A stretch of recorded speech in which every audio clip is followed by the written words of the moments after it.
Wall street पे कल हुआ क्या, किस अंदाज में कल डाउ, नैस्डैक और S&P 500 क्लोज हुए, उस पर बात करेंगे। आशीष से बात करेंगे स्टॉक्स एंड न्यूज़ में क्या है, और अरुण कुमार मंत्री जी से आज चकाचक चार्ट, 2 ट्रेड कॉल्स, और मनोज कुमार जी से जरा समझेंगे पल्स क्या है इस वक्त कमोडिटीज़ की, क्या ट्रेड करना है। लेकिन एक बार लेके आइए आप जरा जनाब यूएस के मार्केट्स।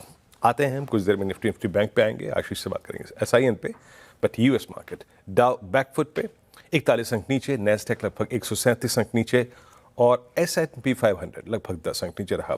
Almost good morning. क्या वो जो AI का दर्द था वो कल सता के गया ऑलमोस्ट यूएस मार्केट्स को?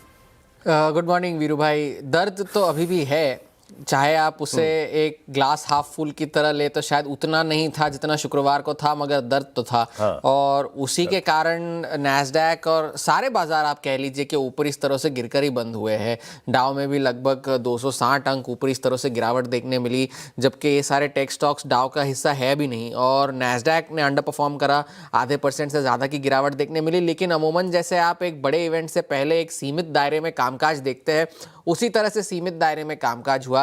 नैस्डैक ने अंडर परफॉर्म किया, लेकिन उसकी अंडर परफॉर्मेंस को जो है कुशन किया एनवीडिया और मेटा दोनों के शेयर जो बढ़त के साथ बंद हुए, उस वजह से उस तरह की गिरावट नैस्डैक में नहीं देखने मिली। वरना अगर आप बाकी के सारे AI से जुड़े शेयर देखें तो जो उसके बड़े ट्रिगर्स थे, ऑरेकल और ब्रॉडकॉम, दोनों में बिकवाली जारी रही। ऑरेकल में और 3% की कल गिरावट देखने मिली, ब्रॉडकॉम में 5.5 से 6% की गिरावट देखने मिली। जो CoreWeave नाम का जो शेयर है जो AI से रिलेटेड डेटा इंफ्रास्ट्रक्चर सप्लाई करता है, उसमें भी 8% की गिरावट थी।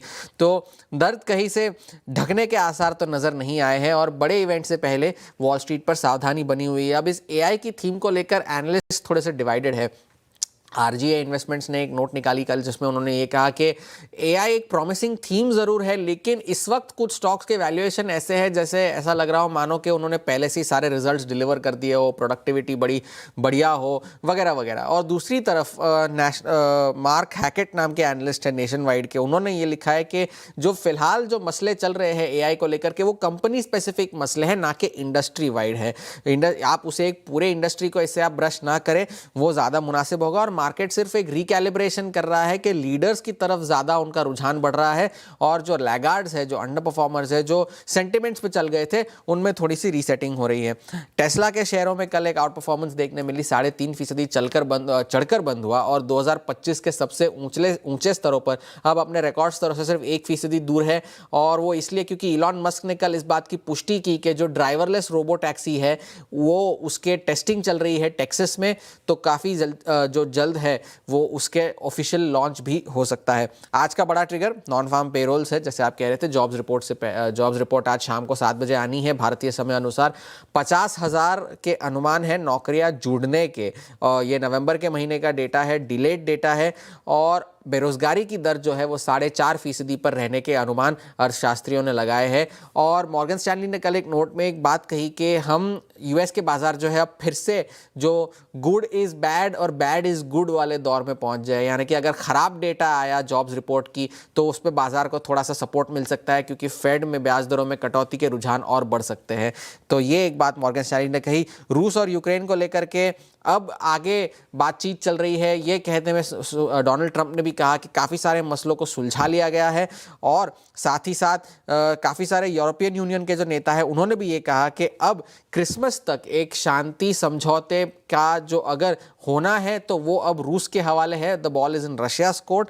और काफ़ी सारी सिक्योरिटी गारंटीज यूक्रेन को दी गई है बदले में ये कि वो नेटो की मेंबरशिप के लिए जो है कवायद ना करे। और सिक्योरिटी गारंटीज में एक तो पीस कीपिंग फोर्स है, इन्वेस्टमेंट्स है जो यूक्रेन को रीबिल्ड करने में काम आएंगे, और यूक्रेन को जो है यूरोपियन यूनियन का मेंबर बनाने में समर्थन मिले, इस बात की है। एक और बात है, नैस्डैक ने US SEC में 24 घंटे ट्रेडिंग जारी रखने के लिए पेपर्स फाइल किए हैं। साल के शुरुआत से ही ये बातचीत चल रही थी, तो शायद अगले साल के सेकेंड हाफ से ये एक रियलिटी भी बन जाए। तो फिलहाल के लिए हैंडओवर थोड़ा सा मिला जुला, ये आप कह लीजिए ऑन दी एज है वॉल स्ट्रीट। सारा जो फोकस है वो आज शाम के जॉब्स डेटा पर होगा।